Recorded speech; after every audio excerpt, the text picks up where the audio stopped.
चिव चिव चिमणे अगं चिमण्या काय रे चिमण्या हा बघ आणलाय मोत्याचा दाना बघू बघू बघू आहा छान आहे बाई पण ठेवायचा कुठे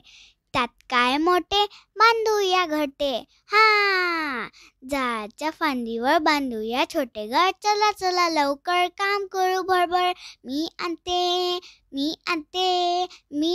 कापूस मी आणते काडा मी आणते गवत मी आणतो दोरा आतमध्ये छानदार कापूस मऊ कडेनी गवत पसरून देऊ गवताच्या काड्यानी काड्या ठेवू सगळीकडे दोऱ्याने शिवू आतमध्ये छानदार पिल्लांना ठेवू पिल्ले काय करतील चाराशी खेळतील दाना खातील पाणी पितील गवताच्या गादीत कापसाच्या उशीर चिमुकले पिले राहतील खुशी